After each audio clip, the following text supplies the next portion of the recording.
맞습니다. 한 기 동안 이제 요거 같이 공부하니까 나름 의미가 있었습니까? 재미있다고 이렇게 물어보긴 좀 그런 것 같아요. 누가 고난을 재밌게 받는 사람 있겠어요? 그러나 의미가 있어요? 그리스도와 함께 받는 고난. 어쩌면 현대 기독교가 사람들을 너무 이렇게 붕 띄워놔가지고 함께 예수님과 동행하는 기쁨에 대해서는 깊이 명상하지 못하는 그런 그 실수를 범할 수도 있겠다는 생각이 들어요. 교회 가면 복 받고, 교회 가면 건강하고, 교회 가면 돈 잘 벌고, 교회 가면 자식들 잘 되고, 그렇게 다 우리가 흔히 구하는 교회에서 축복을 얻어도 사람들 다 죽습니까? 안 죽습니까? 다 죽었고 죽습니다. 그렇죠. 그래서 우리가 기독교 교회에 와서는 인생의 본질적인 질문에 대해서 자주 물어보고 대답을 할 수 있어야 되겠다는 생각을 제 마음속에 갖게 되더라고요. 그래서 우리 성도님들이 그런 본질적인 질문에 있어서도 자주 한번 해보시면서 신앙을 하고 살아갔으면 좋겠어요. 요한복음 3장 16절에 하나님이 세상을 이처럼 사랑하사 이렇게 말씀하셨는데 저기에 나온 세상은 어떤 사람들을 말할까요? 그 세상은 예수님 알고서 교회에 나와서 예배드리는 우리 성도들을 가리킬까요? 저 세상은 마약을 하기도 하고 그 다음에 뭐 도박을 하기도 하고 그 다음에 뭐 죄 가운데 빠져서 허덕이는 그런 사람들도 포함이 될까요? 포함이 될까요? 예수님이 하나님이 구속의 경륜을 왜 세워놨는지도 모르는 그런 사람들도 다 포함하여서 하나님은 세상을 이처럼 사랑하사 독생자를 주셨으니 이렇게 말합니다. 모든 사람을 사랑하는 거죠. 어쩌면은 그런 예수님의 구속의 계획을 깨달은 그리스도인들은 사랑하되 내 가족만 사랑하는 것이 아니라 예수님처럼 세상에 예수님도 모르고 살아가는 그런 사람들을 볼 때에 마음에 약간의 슬픔은 느끼고 살아가는 것이 맞겠다라는 생각이 듭니다. 그냥 나만 교회 잘 다니고 그 다음에 교회 다니면서 혹시 동네에서 교회 안 다니시는 분들 가운데 교회 안 다니고 아이들 공부 잘 시켰더니 나는 89을 살았고 아이들은 서울대학을 나왔고 그 다음에 재산적으로는 뭐 당신들보다 훨씬 부자가 됐습니다 라고 하는 그들 보면서 마음속에 비교 심리에 의해서 시기 질투하고 나는 뭐 이 모양 이 꼴인데 저 사람들은 참 잘 됐다 이렇게 생각될 때는 그건 세상적 비교죠. 그렇죠. 그러나 그런 사람도 인생의 마지막을 가면은 돈이나 명예나 그다음에 직장에 있던 그런 것에 무관하게 죽음이 찾아와요, 안 찾아와요? 죽음이 어김없이 찾아옵니다. 그렇죠. 우리 성도들에게도 찾아와야 안 찾아와요? 나는 뭐 교회에 와서 믿음대로 기도했더니 건강도 주시고 그다음에 재물의 복도 주시고 자식 복도 다 줬다. 그래서 나는 축복받은 사람이다. 그런 사람에게도 똑같이 죽음이 찾아옵니까? 안 찾아옵니까? 그것 가지고 너무 우열을 가릴 필요 없겠다는 생각이 이런 말씀 통해서 자꾸 생각이 돼요. 근본적인 축복은 뭐냐면 하나님이 세상을 이처럼 사랑하사 독생자를 보내주셨는데 독생자신 예수님을 그가 깨닫고 마음에 받아들이는 거예요. 그렇죠. 그래서 이 땅에 살아가면서 누구나 죽지만은 죽으면서 미래에 대한 영생에 대한 소망을 마음 가운데 간직하는 거예요. 그가 30에 죽으나 60에 죽으나 70, 80에 죽으나 100살에 죽으나 그가 죽을 때에 영생의 길을 이렇게 열어주신 예수님 모르고 죽는다면 불쌍하기는 다 매 한 가지죠. 그렇죠. 그러나 예수님 알고 30에 죽는 것이 예수님 모르고 110살에 죽는 것보다 축복입니까? 그래요? 왜냐하면 영원한 생명이 있잖아요. 이 땅에 뭐 이렇게 한 그 90년 더 산다고 해가지고 뭐 그것이 대수입니까? 사실은 신앙하시는 분들은 이런 것들을 좀 한 번은 훌쩍 이렇게 초월하고 살 그런 필요도 있겠다는 생각이 들어요. 스데반도 사실은 뭐 몇 살 많이 못 살았죠. 근데 그걸 우리의 믿음의 본보기로 삼고 살잖아요. 그죠? 그래서 우리 성도님들이 어떤 상황이 막 주변이 어려울 때면은 본질을 한번 이렇게 생각해 보시면 그 상황에서도 하나님께 감사하고 살 수 있지 않을까 이런 생각이 들어요. 그래서 성도님들이 누구든 간에 먼저는 그리스도를 알 수 있었으면 좋겠다는 생각으로 살았으면 좋겠다는 생각이 듭니다. 그래서 이 찬양 가운데 보시면 매일 스치는 사람들 내게 무엇을 원하나 공허한 그 눈빛은 무엇으로 채우나 모두 자기 고통과 두려움 가득 감춰진 울음소리 주님 들으시네. 그들은 모두 누가 필요해?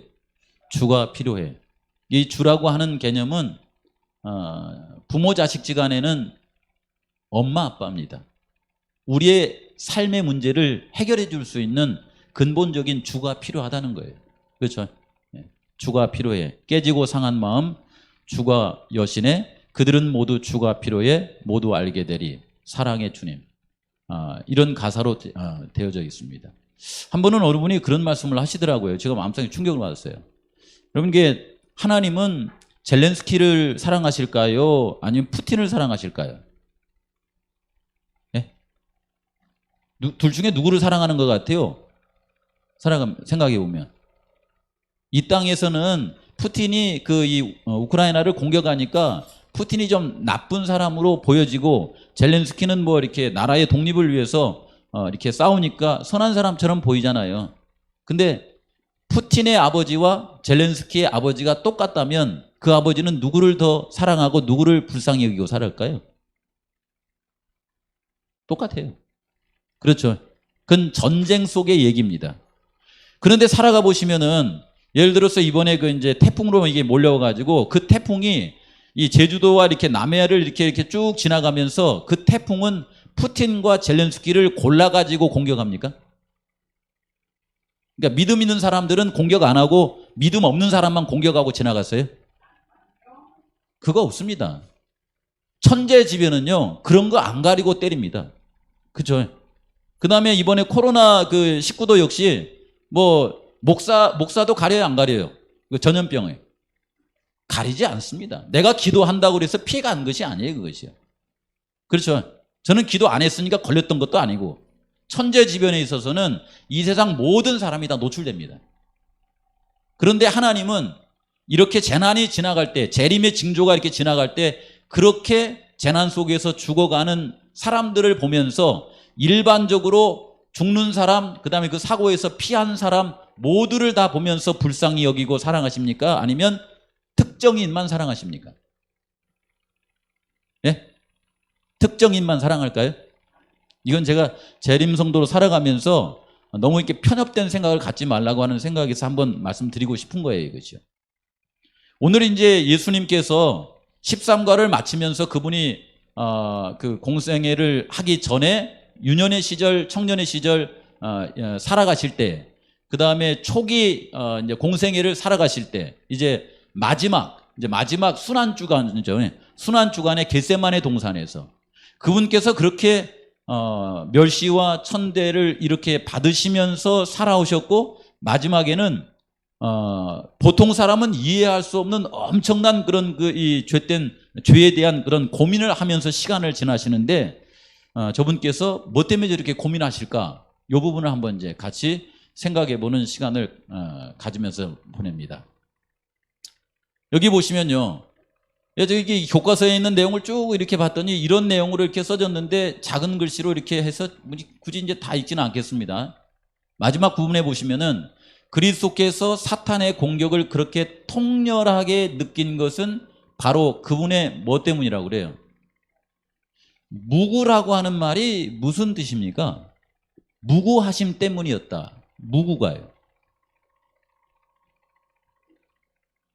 우리 성도님들 생각에는 마목사가 성상교회 성도님들을 무구한 마음으로 사랑하는 것 같아요? 아니면 흠과 점이 있는 좀 편협된 생각으로 사랑하는 것 같아요? 네? 여기 보시면은 오는 정이 있으면 가는 정이 있다고, 예를 들면 고구마 순이라도 주는 사람이 있으면 잘 가요, 안 가요? 밥이라도 한 끼 사주면 이게 표정이 부드러워져요, 안 부드러워져요? 그게 뭘 말하는 거냐면은, 누가 저한테 해코지를 하면은 이게 볼 때에 뭔가 좀 뒤에 뭐가 좀 어둡죠? 점이 있죠, 점이. 그게 무고하지 않다는 뜻이래요. 그게 이 무고가 뭐냐면 구자가 이 점구자예요. 흠구자, 흠구자. 근데 예수님은 무구하다는 것은 흠이 없어요. 흠이. 그게 말하자면 모든 사람에게 마치 여기에 무고함에 가까운 그런 마음을 가진 사람이 자식을 둔 부모예요. 이 5 자식을 두었는데 그래도 인간 부모는 5을 편견적으로 사랑해 안 해요. 편견적으로 사랑하죠. 그게 흠이에요, 흠. 근데 예수님은 모든 사람에 대해서, 그렇죠. 니고데모에 대해서, 십자가의 한편 강도에 대해서, 그 다음에 십자가에 못 박으십시오 이렇게 말하는 제사장들에 대해서 흠이 없이 순전한 마음으로 그들을 사랑하셨대요. 그러고 사랑할 수 있을까요? 무고한 사랑. 그리스도께서는 사탄의 공격을 그렇게 통렬하게 느끼신 것은 그분의 무고함 때문이었다 이렇게 얘기를 하더라고요. 그분은 죄가 없다고 이렇게 말씀하지 않습니까?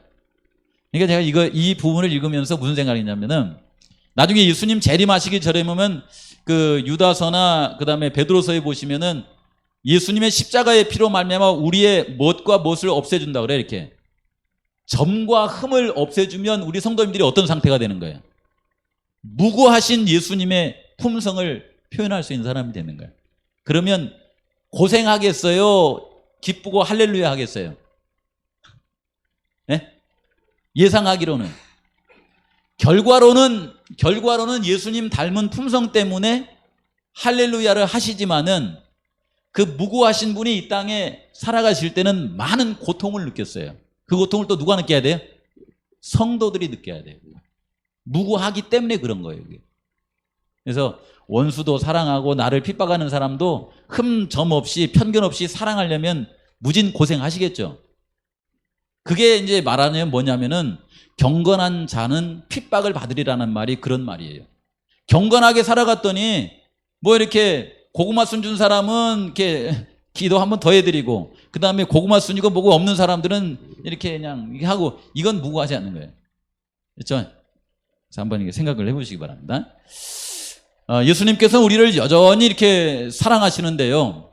사랑하시는데 예수님께서 33년 동안 이 땅에 이렇게 이렇게 계시면서 그분을 이렇게 고통스럽게 한 것은 뭐였었냐면 그분이 이 땅에 구주로 오셨지만은 구주로 사람들이 받아들이지 않으면 어떻게 하죠? 마음이 어떨 것 같아요? 참 힘들 것 같죠. 그렇죠. 예. 예를 들어서 내가 어딘가를 이렇게 구하러 갔는데 사람들이 나를 받아들이지 않는 그런 겁니다. 여러분 신앙하시면서 그런 경험들 많이 해요, 안 해요? 나는 나름대로 믿음 가운데 순전하게 이렇게 하는데 상대방이 알아주지 않잖아요. 이만큼 줬는데 아무것도 주지 않잖아요. 그럴 때 어때요? 그냥 확 떠나버릴까? 돌아서 버릴까? 나를 알아주는 하늘로 그냥 올라가 버릴까? 요게 그 내용이거든요. 예수님께서는 우리가 그분의 사랑을 받아들이지 않는다고 해서 등을 돌릴까요? 여기 제 마지막에 빨간 글씨가 뭐냐면 아니라는 거예요. 원수도 죄인도 연약한 사람도 예수님은 사랑하신다. 그들을 위해서 십자가를 지셨다. 이렇게 나오더라고요. 구주의 품성에 대해서 그렇게 우리에게 소개를 하는 거예요. 이제 겟세마네 동산에 예수님을 한번 생각해 봅시다. 여기 보시면 겟세마네 동산에서 예수님이 기도하시는 장면의 성경절을 쭉 뽑아놨죠. 내 마음이 심히 고민하여서 죽게 됐다. 이렇게 말하고 조금 나가서 얼굴을 땅에 대시고 엎드려 기도하시면서 아버지여 할만하시거든 이렇게 했는데 이 똑같은 대목을 마가복음은 뭐라고 했냐면은 이르시되 아빠 아버지여 이렇게 해놨어요. 그러니까 예수님과 아버지는 굉장히 친밀한 그런 사이예요. 삼위일체 하나죠. 마음이. 그렇죠. 그런 사이에서 이제 우리의 죄의 잔을 이렇게 마시고자 하실 때에 아빠 아버지여 아버지께는 모든 것이 가능하오니 이 잔을 내게서 옮겨주십시오. 이렇게 말하죠. 이 잔을 내게서 옮겨주십시오. 파도 위도 걸어가게 하시고 오병이어로 5,000명도 먹게 이렇게 하신 하나님. 그리고 나사로의 이렇게 무덤에서 예수님의 신성으로도 이렇게 불러낼 수 있죠. 그렇지만 예수님께서 공생애 하시면서 그분의 자신의 신성을 사용하신다고 그래요? 안 하신다고 그래요? 잘 아시죠? 하나님의 능력을 힘입어서 이렇게 하는 거죠. 그렇게도 하시고 아버지의 능력이 많으신데 모든 것이 가능하시오니 이 잔을 내게서 옮기십시오. 그러나 나의 원대로 마옵시고 아버지의 원대로 하여 주십시오. 이렇게 말하죠. 그 육신의 고통 때문에 말하는 거예요. 나의 이 고통을 느껴가지고 이렇게 힘들어하는 내 마음을 이렇게 따라서 하지 마시고 본래 구속의 경륜을 세우면서 아버지와 아들과 성령님께서 그 이 구속의 경륜을 세웠던 그 약속대로 그렇게 해주십시오. 이 말입니다. 그렇죠? 그 다음에 누가 보면 천사가 하늘로부터 나와서 예수님을 돕는데 예수님을 고통에서 제하여 주는 방법으로 돕습니까? 아니면 이 잔을 마시도록 돕습니까? 고통을 제하는 것이 아니라 그 잔을 잘 마시도록 도와주는 거예요. 마치 그 이 아이를 낳는 산모 옆에서 어머니가 너 낳지 마, 내가 낳게 이렇게 하는 것이 아니라 손을 잡으면서 조금만 참아, 낳을 수 조금만 참으면 낫는다. 이렇게 하는 그런 장면으로 아버지도 천사도 이렇게 같이 돕는 장면이 이렇게 나옵니다. 그런데 이렇게 예수님께서 겟세마네 동산에서 잔을 받으신 것은 누구를 위한 거예요? 누구를 위한 거예요? 착한 사람들이요? 그렇지 않다고 그러죠. 모든 사람들을 위하여. 어떤 면에서는 일반적으로 하나님의 사랑의 대상은요, 나 같은 사람이 아니라 모든 사람이더라고요, 보니까. 모든 사람을 위하여서 예수님께서 겟세마네 동산에서 이런 그 고통을 느꼈다고 합니다. 여기 있죠? 아버지에게서 분리되었다는 것을 느꼈고 그 심연은 매우 넓고 매우 검고 매우 깊었으므로 그의 심령은 그 앞에서 떨고 있었고 인간으로서 그분은 인간의 죄악의 결과를 감당해야만 하였다. 인간으로서 그분은 범죄에 대한 하나님의 진노를 견뎌야만 했다. 하나님의 진노를 사람들에게 쏟아버리면 어떻게 됩니까? 하나님의 진노를, 범죄에 대한, 죄에 대한 진노를 하나님이 그것을 그냥 사람들에 쏟으면 어떻게 돼요? 그 결과가 어떻게 돼요? 사람은 영사입니다. 영사. 의식이 없는 영원한 사망이에요. 이제 보통 말하는 지옥에 가서 막 이렇게 그 의식과 어떤 느낌을 있는 대로 영원히 산다는 건 사망이에요, 아니에요? 그건 사망이 아니에요. 그건 아픈 거예요. 그건 많이 아픈 거죠. 많이 아픈 게 나쁜 겁니까? 죽는 게 나쁜 겁니까? 예? 많이 아픈 게 나아요? 죽는 게 나아요? 어떤 분이 그러잖아요. 영감님이 병에 걸려가지고 방에서 똥도 받아야 되고, 그 다음에 뭐도 다 해줘야 되고, 물 갖다 들으면 물 갖다 줘야 되고, 밤에 아이고 여보 그러면 가서 이렇게 해줘야 되고 하니까 마음속에 힘드니까 안 하면 그냥 저놈의 영감님이 죽어버렸으면 좋겠다 이렇게 했다고 그러잖아요. 그런데 막상 그 영감님이 눈을 감아버리니까 마음에 공허함이 밀려오더라고 그러잖아요. 그 자리라도 지켜줬을 때가 참 좋았다고 그러잖아요. 여러분 사실은 영원한 고통보다 더 힘든 것이 소멸입니다. 소멸.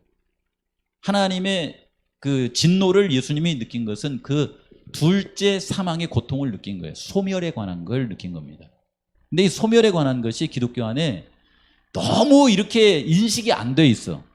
그래서 오히려 뭘 더 이렇게 힘들게 만드냐면은 지옥불에 가가지고 막 고통당하면서 영원히 사는 걸 더 고통으로 이렇게 느끼게 만들어요. 근데 사실은 그렇지 않습니다. 소멸의 고통이 훨씬 더 큰 겁니다. 이것이 존재가 사라져버리는, 아무것도 없어요 이게. 그렇죠? 근데 예수님께서 십자가에서 죽는 그 죽음, 분리의 고통은 뭐냐면 아픔의 고통이 아니에요. 죄 때문에 소멸하는 고통입니다. 가끔 그런 거 느껴보시나요? 저는 그런 느끼면은 그런 걸 생각해 보면은 막 깝깝해 이렇게. 흑암이라고 그랬죠. 흑암. 그냥 쏙 들어가요. 그렇죠? 그걸 견뎌야만 했다 이렇게 말하고 있습니다. 그리스도께서는 그분이 전에 항상 서시던 바와는 다른 태도로 이렇게 서셨는데 그분께서 죄가 없으시지만은 죄 많은 우리들의 뭘로 서셨어요? 대속. 그분이 대신 이제 소멸에 말하자면 둘째 사망의 고통을 이분이 당하시는 거예요. 십자가에서. 예수님이 금요일날 십자가에 달려 돌아가시고 나서 바로 하늘나라에 갔습니까? 안 갔습니까? 이게 죽고 나가지고 그냥 영혼이 얼른 이렇게 바로 이렇게 그 유체 이탈이 이렇게 된다고 하면은 우리 성도님들 죽음을 두려워할 필요 있어요, 없어요? 그건 죽음이 아니잖아요. 그냥 이탈이잖아요, 이탈. 그렇죠. 근데 예수님은 십자가에서 금요일 날 오후 3시에 돌아가시고, 이게 사망이에요, 사망이세요. 돌아가시고 장례를 치렀어요. 그리고 주일 중 첫째 날, 그 일요일 날 이렇게 부활하셨을 때에 그 막달라 마리아가 이렇게 와서 이렇게 잡으려고 했을 때 잡지 마라 이렇게 했어요. 왜냐하면 그분이 유체 이탈해가지고 하나님의 나라에 갔다가 와가지고 몸의 속에 다시 들어가고 온 것이 아니라 나는 아버지를 아직 뵙지 못했다 이렇게 말합니다. 그렇죠. 네. 그리고 예수님께서 뵙지 못했다고 하면은 뵙고 와서 그 다음에 제자들과 함께 너 여기 옆구리에 손 넣어봐라 이렇게 하시죠. 그렇게 하신 이유는 이것 때문이었대요. 하나님한테 가가지고 하나님 제가 이들을 위해서 이렇게 십자가에 못 박혔습니다. 그러니 이제 이 십자가에 당신의 어떤 어린 양의 진노를 이렇게 다 내가 받아들였으니 이 사람들에게는 진노를 내리지 마십시오. 이 사람들을 저에게 주십시오. 그 약속을 받아가지고 이 땅에 와가지고 제자들과 함께 시간을 보냈던 거예요. 그렇죠. 예. 그래서 여기 성경에서는 우리의 영원한 생명에 대해서 애매모호하게 이렇게 하지 않고 가만히 보시면 마치 그 뚜렷한 설계도처럼 분명하게 해놨습니다. 왜냐하면 영생의 문제는 굉장히 중요한 거예요.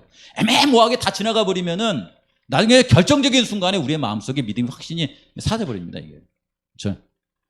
죄 많은 인간들의 대속자 그리고 보증인으로서 그리스도께서는 거룩한 공의 안에서 고통을 받고 계셨고 그분은 공의가 무엇인지를 분명하게 아셨다라고 이렇게 말합니다. 그래서 이 겟세마네에는 우리에게 뭘 하냐면은 하나님의 말씀을 범한 모든 인류 죄인들을 위해서 예수님께서 지금 고통을 받아들이고 계시는 거예요. 겟세마네가 지나고 나면은 하나님한테 왜 나 십자가 지게 만들었습니까? 그런 질문을 안 합니다. 엘리 엘리 라마 사박다니도 그 뜻이 뭐예요? 엘리 엘리 라마 사박다니도 나의 하나님 어떤 목적으로 저를 여기서 이렇게 버리시는 줄을 하나님 아시죠? 이렇게 물어보는 그런 성격의 것입니다.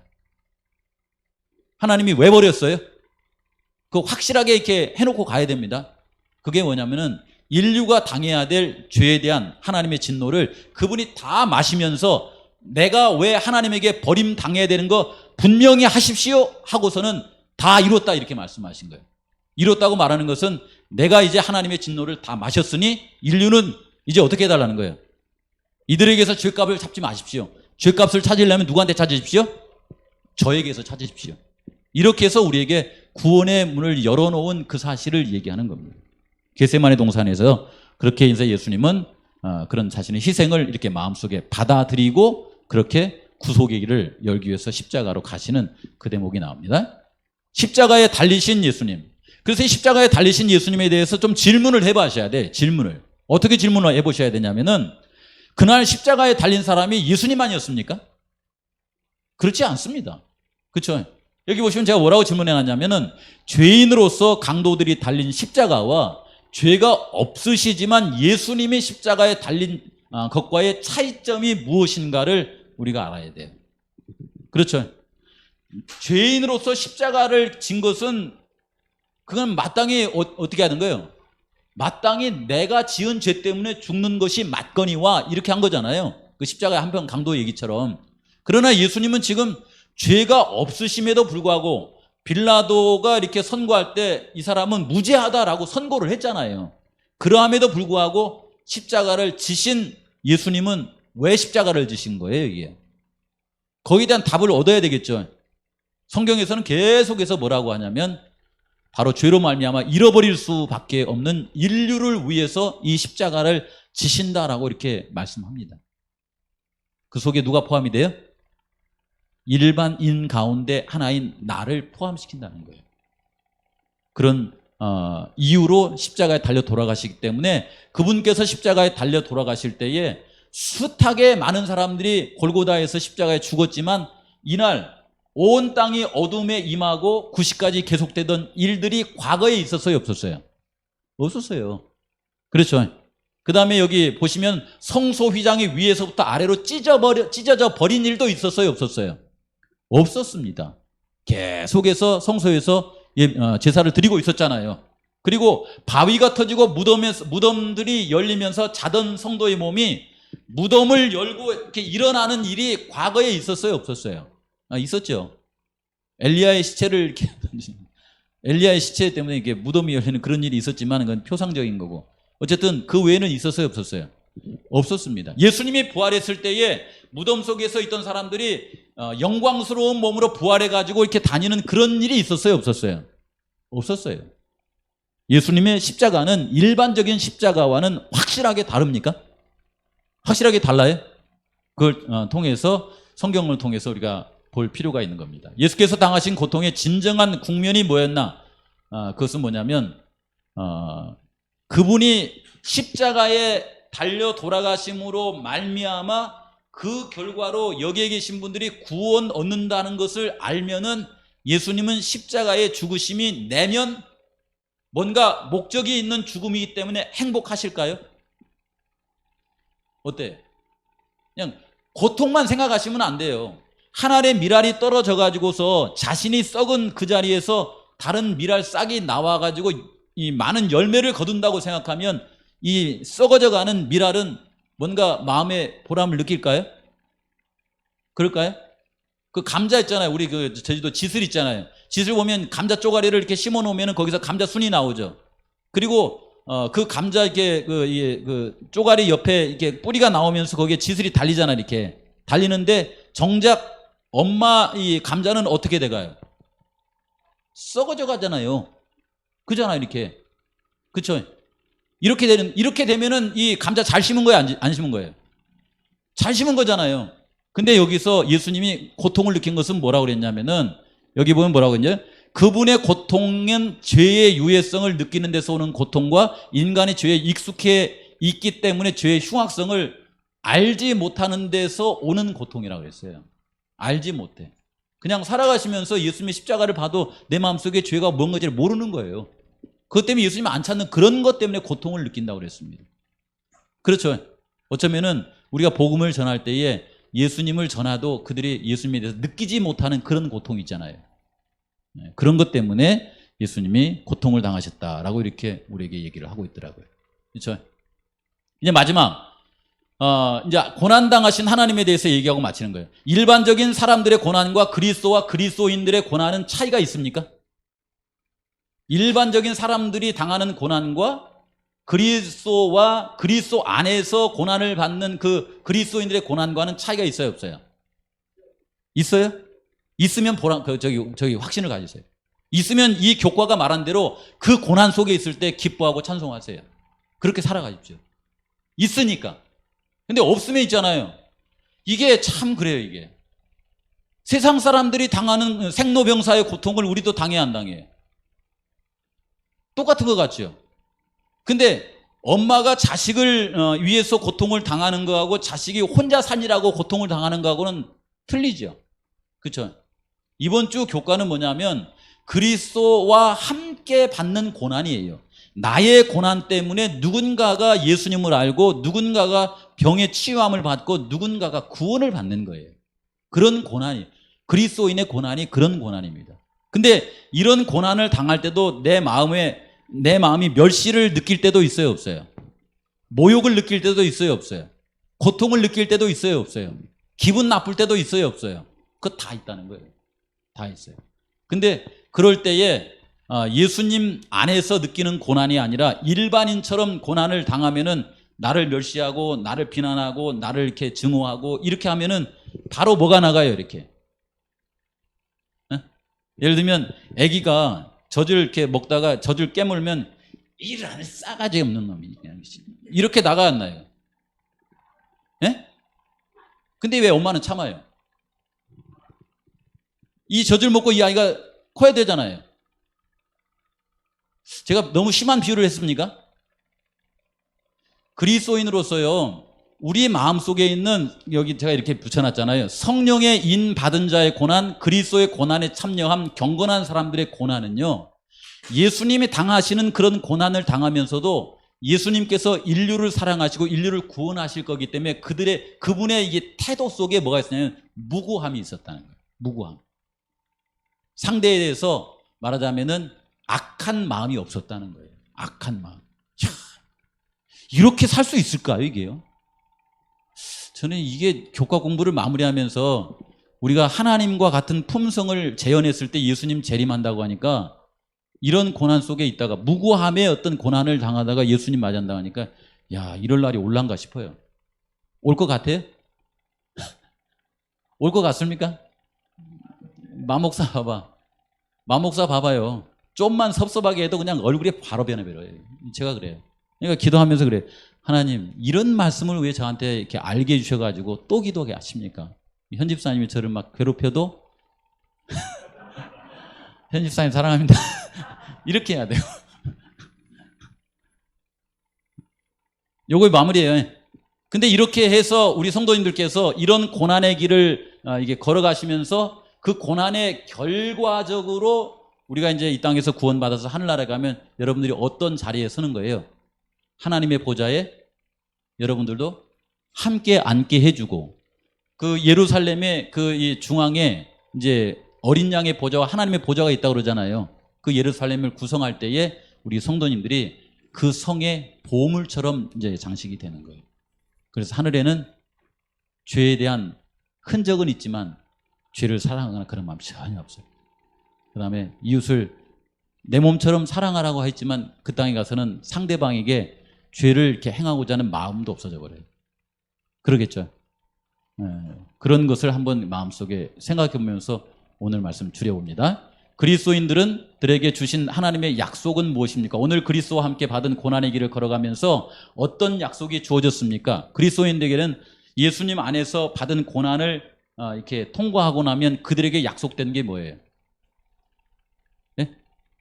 그리스도 안에서의 고난에 대한 고난의 길을 걸어간 사람들에 대한 성경적인 약속은 뭐예요?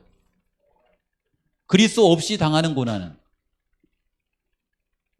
생명 없는 고난이 돼버리는 거거든요. 그게 그냥 꽝이죠.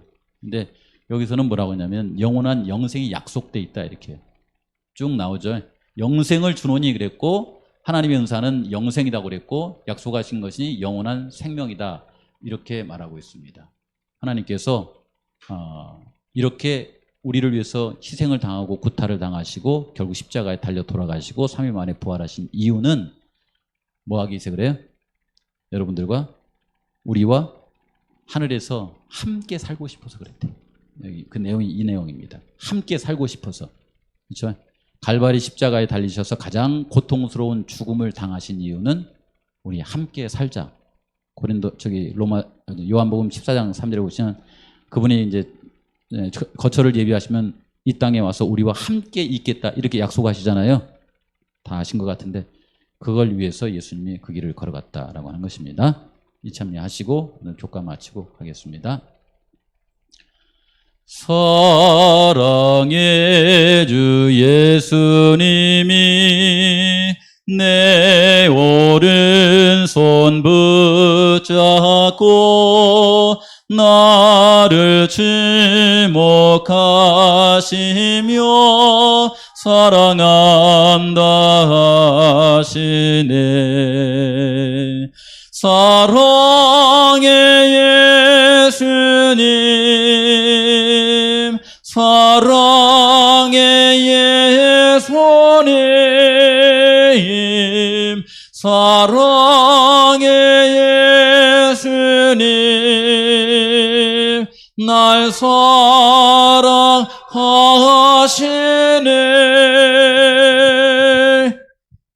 하나님 아버지, 한 기 동안 그리스도와 함께 받는 고난에 대한 말씀을 공부했더니 주님께서 우리에게 이제는 네가 한 기 동안 이처럼 공부했으니 고난에서 면제해 주겠다 이렇게 말씀하시 아니하시고 이제 살아가면서 삶의 고난이 있을 때에 내가 너와 함께 고난의 길을 걸어가 주겠다 이렇게 말씀하십니다. 우리를 사랑하시기 때문에 아버지 우리 그리스도인으로 살아가면서 때로 이웃, 때로 내 자신, 때로 우리 성도들 살아가면서 고난을 맞이할 때에 그리스도께서 고난을 대하신 것처럼 우리도 성령 안에서 대하고 살아갈 수 있도록 주여 축복하여 주시옵소서. 예수님께서 우리와 영원히 함께 살고자 겟세마네 십자가의 모든 고난을 견디시고 이겨내신 것처럼 하나님, 저희들도 이 땅에 살아가면서 고난이 올 때에 그리스도의 고난에 참여하는구나라고 이렇게 생각하면서 그 고난 가운데서 믿음으로 승리하여 예수님과 함께할 뿐만 아니라 우리의 믿음의 형제들, 우리 주변에 영혼을 구원하여서 함께하고자 하는 그런 성도들과 함께 영원한 하늘에 있기를 소원하며 살아갈 수 있도록 주여 축복하여 주시옵소서.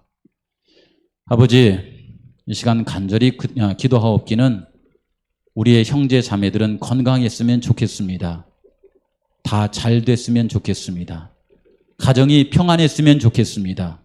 행복했으면 좋겠습니다. 하오나 주님, 아직은 이 땅이 죄의 세상이라 우리의 형제 자매들 가운데 고통과 질병과 어려움 가운데 살아가는 사랑하는 우리의 형제 자매들이 있습니다. 사랑의 주님이시여, 그분들과 이 밤 함께하여 주시옵소서. 고통 가운데서 건져주시고 질병을 치유하여 주시고 우리를 죽음보다 더 사랑하시는 예수님 깨달아 그들이 승리할 수 있도록 아버지시여 함께하옵시기를 간절히 구하옵나이다. 한 기 동안 저희들의 교과의 말씀을 허락하신 주의 은혜를 인하여 감사를 드리오며 예수님의 이름으로 기도합니다. 아멘.